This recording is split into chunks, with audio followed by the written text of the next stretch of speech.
farcies. J'ai trouvé au magasin l'autre jour de superbes tomates. Voilà, des côtelets, tomates côtelets. Elles étaient tellement belles chez elles. On ne peut pas passer à côté, on va en faire les tomates farcies. Et pour changer un peu de la viande, on va faire des façons veggie, ou presque veggie, vous allez voir. Vous le savez, si vous avez vu les ingrédients déjà, c'est presque veggie. Mais bon, si vous voulez quelque chose de végétarien, enlevez le côté viande que je vais ajouter et vous aurez uniquement des légumes. Alors pour ça j'ai besoin de tomates, alors tomates côtelées, pas des cœurs de bœuf, les cœurs de bœuf sont pointus donc elles ne vont pas tenir dans le plat. Des tomates côtelées, moi j'en ai deux, parce que je vais en faire pour deux. J'ai deux superbes tomates, voilà. Ensuite j'ai besoin d'une courgette, un oignon, du chèvre, un reste de légumes que j'avais d'une autre recette, vous allez voir les burgers Healthy Burger. C'est le reste exactement de cette recette là. Le presque veggie parce que je vais rajouter un peu de chorizo, oui j'aime bien quand ça picote un petit peu et ça me manquerait quand même. Et de l'amande fraîche, alors elle vient de mon jardin mais de l'amande fraîche qu'ils ont trouvé, ça va juste rafraîchir un petit peu le plat. Allez, on est parti, on va commencer par s'occuper des tomates. Alors je vais régler la caméra correctement, voilà, on enlève la tête. Oh, qu'elle est belle. Et on récupère le cœur. Donc pour ça, un couteau. Je prends un couteau sans dents. Voilà. Je vais, faire très attention sur les bords et de ne pas la percer. Donc je vais couper doucement les côtés. Je ne rentre pas la lame dedans. Hein. Je ne veux surtout pas la percer. Surtout qu'il y a mon doigt dessous et mes couteaux coupent énormément. Voilà. Ensuite, je prends une petite cuillère et je vais la vider. Ah, c'est un vrai plaisir de travailler cette tomate.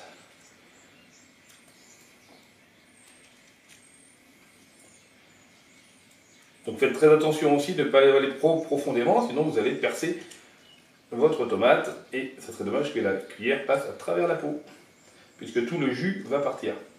Ah, vous pouvez aussi rajouter j'ai mis dans la recette, quelques grains de semoule à l'intérieur. Sinon, vous faites le manger à la semoule après. Mais vous pourriez aussi en rajouter dedans, histoire de mettre un tout petit peu de consistance à la cuisson. Et la semoule cuira avec le jus de la tomate. Voilà, la tomate vidée. Cuira avec le jus de la tomate et gonflera avec et absorbera comme ça un peu plus de liquide. Ça peut être sympathique. Je fais ma deuxième tomate. Waouh!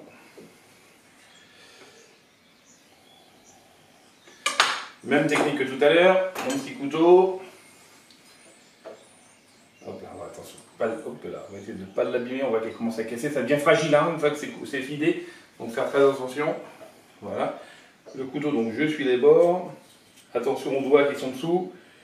Ça, c'est pas la recette faite pour les enfants. Pour les enfants, allez voir la recette des cookies qui est faite par les enfants, et on en prépare une autre là, très simple, très rapide, juste pour que les enfants s'amusent. On est en train de filmer ça avec ma petite équipe. Alors, on évite ça aussi.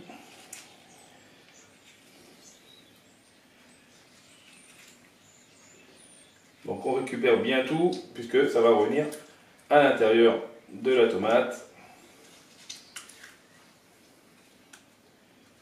Oups, voilà, j'ai... Oh là, presque. Presque passé la peau. Il faut vraiment aller tout doucement. Ouais, c'est peut-être pas mon cas, mais bon. Bon, elles vont être bonnes. Je pense que là, une par personne, vu la taille, pourrait suffire. Avec un peu de semoule ou des pâtes. Ça dépend de votre culture. Dites-moi dans les commentaires, vous avez plutôt tomate farcie avec pâtes, avec riz, avec semoule. Chez moi, c'est plutôt riz, généralement. Mettre un peu de semoule dedans pour avoir de la consistance et absorber le liquide. Et c'est un peu la guerre à la maison, puisque pour ma femme, bah, c'est pâtes. Donc voilà. Allez, la deuxième est vidée. Dites-nous dans les commentaires, vous, c'est pâtes, riz, semoule, autre chose peut-être. Alors maintenant que j'ai ça, je vais les mettre, voilà, je les mets à part. Ah, ouais. Ça me plaît vraiment trop bien cette... Et maintenant on va prendre le petit couteau encore et on va aller donc récupérer la pulpe et la couper pour avoir des petits morceaux et on va enlever les cœurs des tomates qui sont encore normalement dedans. Ça vous évitera d'avoir les tomates, d'avoir le cœur à la cuisson. Donc là, je les coupe et je m'assure, hop là, reviens à toi, et je m'assure qu'il n'y a pas de le cœur, il y est forcément, voilà, il est là pour celle-là, donc il y en aura deux. Et l'autre est là. Très bien. Hop, voilà, maintenant j'ai plus que de la pulpe. Alors on serait dans une vidéo grande gastronomie. Je vous dirais, je vais faire cuire tout ça et après je vais passer au tamis pour enlever les grains. C'est vrai que je le fais quand je fais des recettes un peu plus, je dirais fancy, un peu plus luxueuses. Je sais pas si on peut dire ça comme ça. Mais bon, là, moi ça me dérange pas d'avoir les pépins des tomates. Surtout que dans celle-là, eh ben, il n'y en a pas beaucoup en fait. Dans cette tomate-là. Ok, j'ai mes tomates découpées. Maintenant, je réserve ça.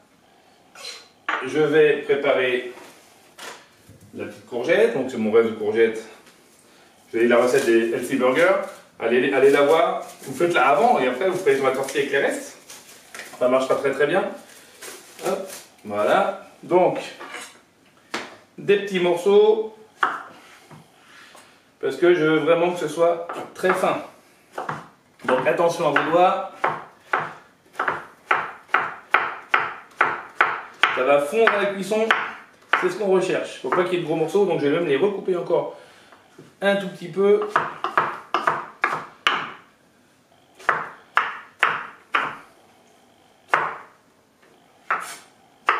Voilà, des petits morceaux. Ça va cuire très vite. Ok. Et le dernier, comme d'habitude, mon oignon habituel. Donc on coupe la tête et la queue. Voilà.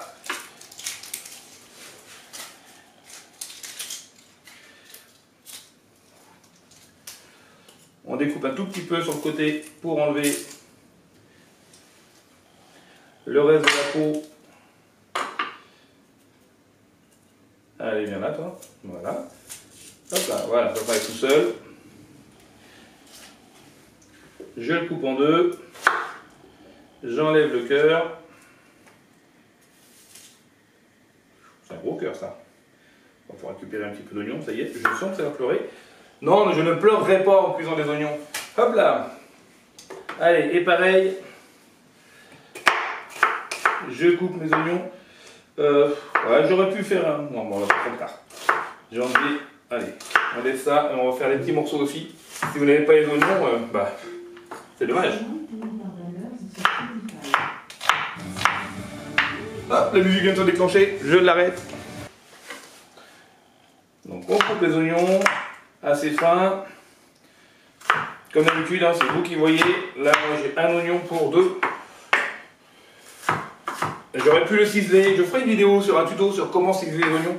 Ça peut être intéressant sur certaines recettes. Quand on fait un risotto par exemple, ciseler un oignon c'est très important. Ok, ça c'est fait. Et ben on va les mettre à cuire. On a besoin que ce soit bien cuit. C'est la méthode maintenant. Un tout petit peu d'huile d'olive, un petit peu. De l'huile d'olive directement dessus pour ne pas le mettre dans la poêle. Parce que la poêle, on l'a vu chaude. Et l'huile n'aime pas que ça chauffe de trop. Donc je pousse ma tomate. Voilà. Je vais changer la caméra pour que vous puissiez avoir une vue sur la poêle à partir de maintenant. Ok. Je prépare le petit reste de ma recette burger. C'est juste de la tomate rouge du coup. Tomate rouge avec la même chose. Courgettes et oignons et un tout petit peu de miel dedans. J'attends que ça soit chaud, un peu de lumière, voilà. Et on va faire cuire tout ça. Allez. Voilà, ça va peut être un petit peu plus chaud. C'est pas très grave. Ça y est, c'est parti.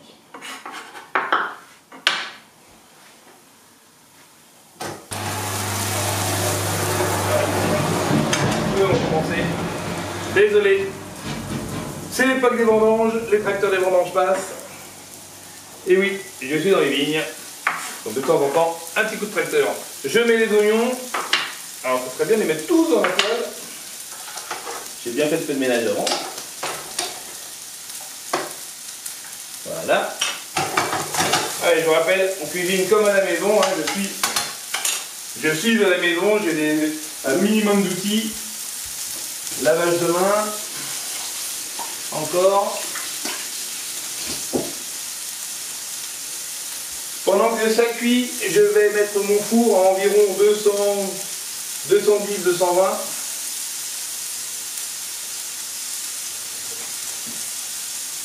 Même 230 que je vais mettre le petit chèvre au-dessus. Je prépare mon plat pour accueillir les tomates. Le voici. Allez, c'est parti. Voilà, je vais préparer mes tomates, donc je les mets directement dedans.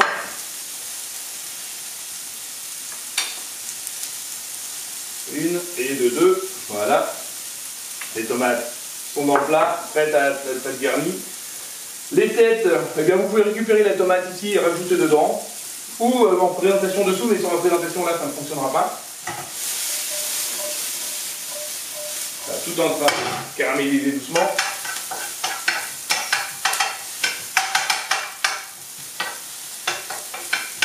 Voilà, on va faire revenir maintenant, on met les tomates dedans. Ça va faire réduire les tomates. Et mes petites préparations de ce matin pour les burgers.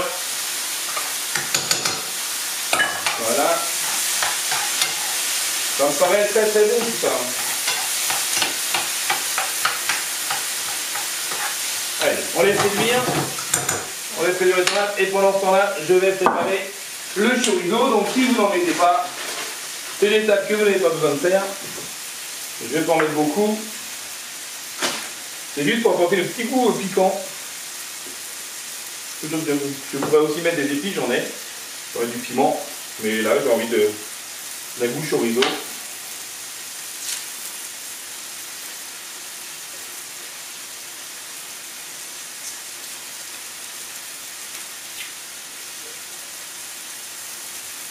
On réduit un tout petit peu le feu.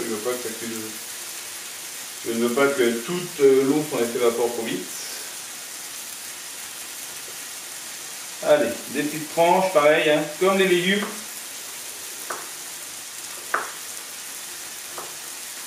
Des petits morceaux de chorizo que je vais intégrer dedans, qui va lui donner du goût.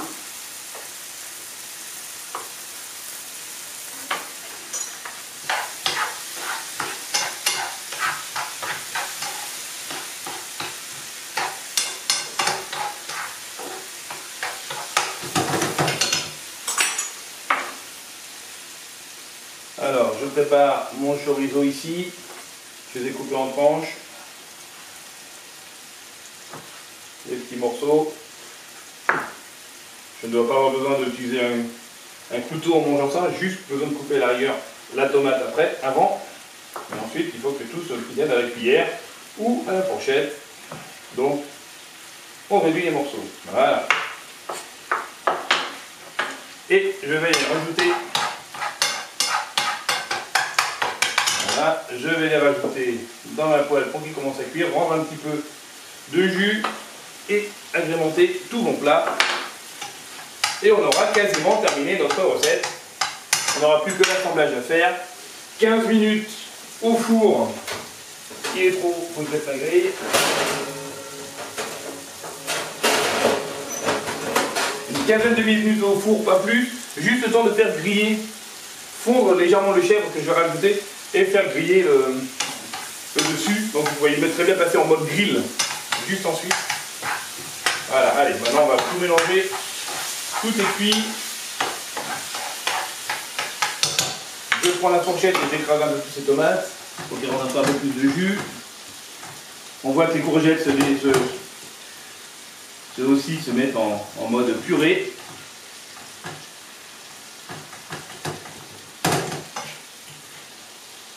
Oups. Voilà. Ma farce est quasiment prête. On va goûter. Si vous voyez que c'est un peu acide, que les tomates peuvent être acides. Alors on est en été, donc les tomates sont plus sucrées que acides. Et si c'est acide, rajoutez un tout petit peu de miel. Vous pourriez mettre de sucre. Je préfère mettre du miel, c'est plus simple.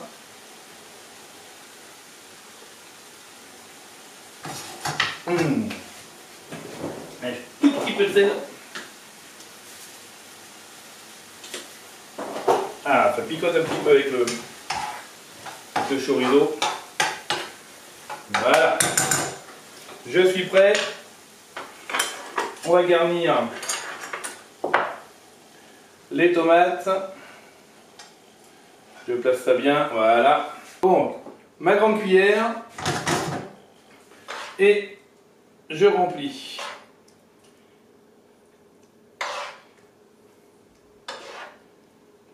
Logiquement, je devrais avoir un tout petit peu plus que prévu. Donc ça s'ajoute ensuite sur un plat à part sur la table avec le reste de riz, de pâtes, hein, comme vous voulez. Donc c'est là, à la cuisson juste avant, vous auriez pu mettre un peu de semoule pour absorber un peu plus le jus. Voilà. Mes tomates sont prêtes. Je rajoute un petit chèvre frais. Ah, mais je sais bien que j'ai oublié quelque chose. J'ai oublié quelque chose. J'ai oublié de rajouter la menthe. Ah là là là, que je suis bête. Donc, avant de le mettre, juste avant de le mettre dedans, dans vos tomates, rajoutez de la menthe en finement coupé. Je vais mélanger après, c'est pas très grave, mais voilà. Hop, la petite cuillère de tout à l'heure. Et je mets ma menthe dedans. Ça va apporter une fraîcheur à votre plat qui va être très très agréable. Ok, alors on en était au petit chèvre. Voilà. Chèvre frais.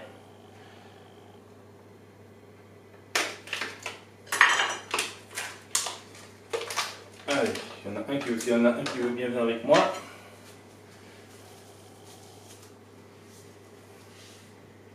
On l'a un et on l'a deux. Il est très épais celui-là, il faudra le couper un petit peu, sinon ça risque de poser un problème à la cuisson. Les deux ne sont pas les mêmes.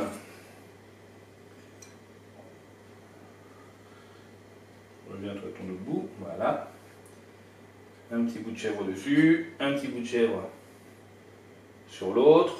Celui-là pour moi.